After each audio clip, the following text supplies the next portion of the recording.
Good morning guys, welcome back to our channel Meera magic commerce. Guys, हमने अपनी पिछली video में एडमिशन ऑफ अ पार्टनर का topic किया था, ट्रीटमेंट ऑफ गुडविल। ठीक है, आज हम उसका नेक्स्ट टॉपिक करने जा रहे हैं जो कि treatment of reserves and accumulated profit. तो let's begin. Treatment of reserves क्या होता है? रिजर्व्स क्या होते हैं गाइस? जैसे अब हमने अपने फ्यूचर के लिए कुछ अमाउंट सिक्योर करके रखी होती है बिजनेस में कि भी अगर कोई भी हमें लॉस हो जाता है या फर्दर कोई भी नुकसान हो रहा है बिजनेस में, तो हम उस रिजर्व में से कुछ पैसा निकाल के अपने वो उसकी भरपाई कर सकें। तो अब जैसे आपने रिजर्व आपके पास है, दो पार्टनर्स जैसे ए और बी, उन दोनों के इक्वल रेशियो है 1:1। तो दोनों पार्टनर्स ने both made a reserve of ₹60,000। दोनों ने 60,000 का रिजर्व बनाया। तो ए और बी दोनों को सेम इक्वल रेशियो में डिस्ट्रीब्यूट हो जाएगा, यानी ए का शेयर कितना हो गया 30,000 एंड बी का भी 30,000। अब एक नया पार्टनर आ जाता है, सपोज करो नया पार्टनर आ जाता है सी। तो सी, अब सी आया तो कहेगा कि भाई इक्वल डिस्ट्रीब्यूशन करो, यानी जितना शेयर ए को मिल रहा है बी को मिल रहा है उतना सी को दो। लेकिन अब अगर वो उन्हें 30-30 मिल रहा था, अब कहाँ उन्हें 20,000 मिल जाएगा तीनों को, तो उनका तो नुकसान हो जाएगा। वो तो रोएंगे कि यार तू कहाँ से आ गया, तूने कौन सा अभी कुछ लगाया है बिजनेस में, तूने क्या करा है? कुछ नहीं करा, ये तो हमारा कमाया हुआ पैसा है, हमने रिजर्व बनाया है अपना, तो उसमें तेरा क्या हिस्सा होएगा? तो इसके लिए वो क्या करते हैं, जब भी कोई नया पार्टनर आता है वो पहले ही जो रिजर्व होते हैं वो डिस्ट्रीब्यूट कर देते हैं ओल्ड पार्टनर्स को इन ओल्ड रेशियो में। उसको कहते हैं हम ट्रीटमेंट ऑफ रिजर्व, यानी रिजर्व जो भी आपके ऑलरेडी पहले से बुक्स में है, ओल्ड पार्टनर्स को डिस्ट्रीब्यूट कर देते हैं। तो दो तरह के होते हैं, एक होते हैं आपके बेसिक रिजर्व जैसे जनरल रिजर्व वगैरह होते हैं, आप अपना रखते हो, कोई भी काइंड ऑफ रिजर्व कई तरह के होते हैं वो आप रखते हो। और दूसरे होते हैं workman compensation reserve and investment fluctuation reserve. ये हम अपने फ्यूचर सिक्योर करने के लिए वर्कमैन कंपनसेशन, यानी अपने जो वर्कमैन है उनके लिए सिक्योर करते हैं, अगर उनको कोई नुकसान होता है तो उनको लॉस ना है वो। और इन्वेस्टमेंट फ्लक्चुएशन हम अपने फ्यूचर के लिए कि अगर हमें कहीं घाटा पड़ जाता है बिजनेस में, कुछ हो जाता है, तो हम पास कुछ पैसा हो जिससे हम आगे अपना बिजनेस रन कर सकें। तो अब ये वन बाय वन हम आगे करेंगे। सबसे पहले हमने करना है बेसिक रिजर्व्स का क्या ट्रीटमेंट होता है। बेसिक रिजर्व में दो पार्ट्स में होता है, एक होता है अगर आपको प्रॉफिट दिया होता है और बेसिक रिजर्व्स गिवन होता है। तो उस केस में हमारी एंट्री क्या होती है, reserves account debit profit and loss account debit to partners capital account in old ratio. यानी जो भी रिजर्व दिया होगा आपका, चाहे जनरल रिजर्व है वो ले लेना है, अगर प्रॉफिट लॉस में दिया हुआ है वो ले लेना है, to partners capital account, partners में डिस्ट्रीब्यूट कर देना है इन ओल्ड रेशियो। क्या अगर आपको loss and advertisement suspense given है, advertisement suspense is your loss, अगर आपको ये गिवन है तो हमारा नेचुरली अगर टाइम पर हमारा पार्टनर्स कैपिटल अकाउंट है लॉस, तो हमारा वो डेबिट हो जाएगा to profit and loss account, to advertisement suspense account old ratio में ओल्ड पार्टनर्स को डिस्ट्रीब्यूट हो जाए।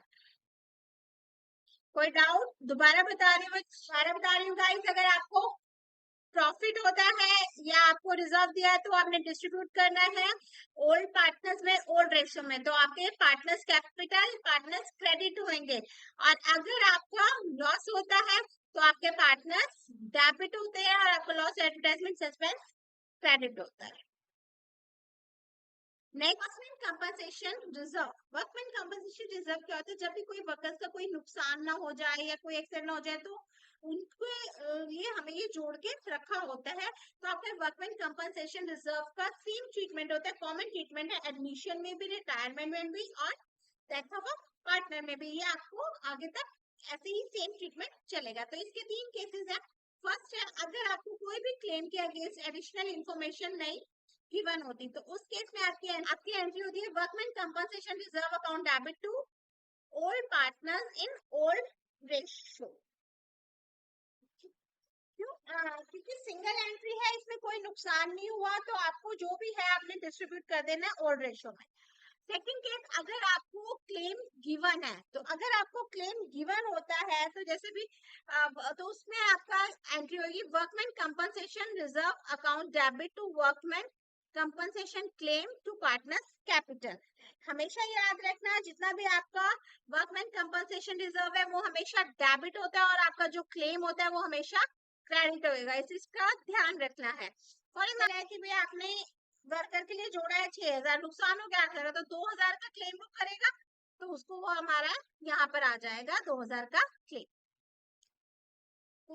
थर्ड क्लेम, अगर आपका workman compensation claim is more than reserve, जितना रिजर्व है आपने जोड़ा हुआ है, जैसे आपने जोड़ा 6,000 लेकिन आपका जो क्लेम की अमाउंट है वो ज्यादा है, यानी कितनी, 8,000 ज्यादा है, तो उस केस में क्या करेंगे, आपके entry workman compensation reserve account debit to workman compensation claim. यहाँ पर आपका कितना है, 6,000, क्लेम है 8,000 का, जो इनका डिफरेंस है वो क्या हो जाएगा, आपको रिवैल्यूएशन अकाउंट में आप डाल देंगे, रिवैल्यूएशन अकाउंट में डाल देंगे, क्योंकि क्लेम आपका जब ज्यादा होता है तो हमें नुकसान होता है, तो वो हम अपना डेबिट कर देते हैं, रिवैल्यूएशन अकाउंट में डाल देंगे, तो आपकी एंट्री हो जाएगी workman compensation reserve revaluation to workman compensation claim, और फिर उसे हम पार्टनर्स पे डिस्ट्रीब्यूट कर देंगे, partners capital account debit to revaluation.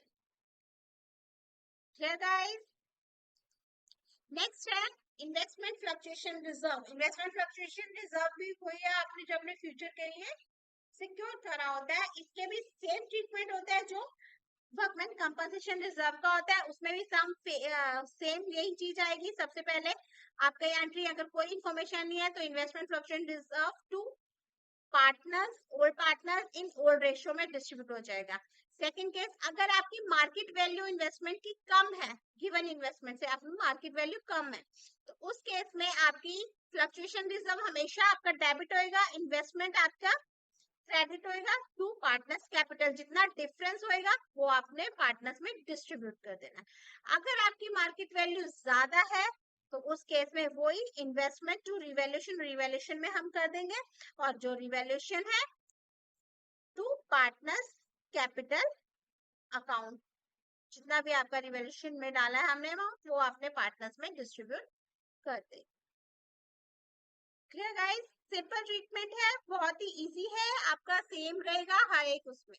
Next topic जो आज हमने करना है, revaluation account. Revaluation account very very important topic है, ये आपको समझना है। रिवैल्यूएशन अकाउंट क्या होता है? It is a nominal account which is prepared for the distribution and transfer of profit and loss arising due to increase and decrease of the book value of assets and liabilities during the change in profit sharing ratio in case of admission of partner, retirement and death of a partner. अब सबसे पहले question arise होता है, revaluation account आप क्यों बनाते हो? जब भी कोई नया पार्टनर आएगा तो आज की डेट पे तो जो एसेट्स की वैल्यू है जो लिखी चाहिए लिखी होती है या नहीं है, हमें अभी पुरानी हिस्टोरिकल कॉस्ट पर लिखी होगी, तो तब कितनी वैल्यू होगी और अब कितनी वैल्यू होगी, फर्क तो होएगा उसमें। तो अब आज तक की जितनी वैल्यू बढ़ाई है, कम हुई, बढ़ी है या कम हुई है, वो हमारी वजह से हुई है, यानी मतलब ओल्ड पार्टनर्स की वजह से वैल्यू कम हुई है, तो उसका प्रॉफिट का अधिकार भी ओल्ड पार्टनर्स को ही मिलेगा। तो आज के बाद जो भी वैल्यू कोई बढ़ेगी या कुछ होगी तो उसका वो न्यू पार्टनर्स को मिलेगा, आपस में बांटेंगे। तो जब भी कोई नया पार्टनर आता है तो जो भी अकाउंट में जो भी हमारे एसेट्स होते हैं, लायबिलिटी होती है, तो उस केस में हम वो रिवैल्यूएशन अकाउंट बनाते हैं, ताकि हम अपने जितने भी एसेट्स एंड लायबिलिटी हैं बचे हुए वो उस अकाउंट में डाल दें। तो यदि कोई भी नया पार्टनर आता है तो हम ये अकाउंट बनाते हैं, रिवैल्यूएशन अकाउंट, उसी तरह से सब कुछ लिखते हैं जो कि हमें दिया होता है। ये परफॉर्मा है रिवैल्यूएशन अकाउंट का। आपका इस साइड आता है डिक्रीज इन एसेट्स, अगर आपकी वैल्यू ऑफ एसेट डिक्रीज हो रही है तो वो आपकी डेबिट साइड आएगी, और अगर आपकी वैल्यू ऑफ एसेट्स इंक्रीज हो रही है तो आपकी वो क्रेडिट साइड आएगी। ऐसे ही इसका वाइस वर्सा, अगर आपकी लायबिलिटी इंक्रीज हो रही है तो डेबिट साइड आएगी, डिक्रीज हो रही है तो क्रेडिट साइड आएगी। जो भी इनको करके टोटल प्रॉफिट आ रहा है या लॉस प्रॉफिट आ रहा है तो वो आपका डेबिट साइड आएगा, ओल्ड पार्टनर्स में ओल्ड रेशियो में डिस्ट्रीब्यूट हो जाएगा, और अगर लॉस होएगा तो वो आपका लॉस आपका ओल्ड पार्टनर्स ओल्ड रेशियो में डिस्ट्रीब्यूट हो जाएगा।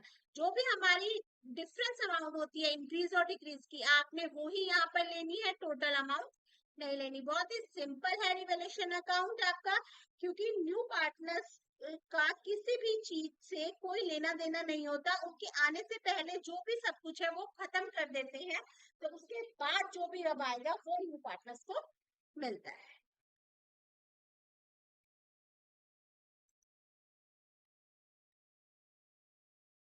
गाइस, अब हम अपनी अगली वीडियो में इससे रिलेटेड क्वेश्चंस करेंगे, और हमारा जो लास्ट टॉपिक है कैपिटल एडजस्टमेंट, वो भी हम अपनी नेक्स्ट वीडियो में करेंगे। अगर आपको मेरी वीडियो पसंद आई, अच्छी लगी, तो प्लीज लाइक कीजिए, सब्सक्राइब कीजिए एंड शेयर कीजिए। Thank you.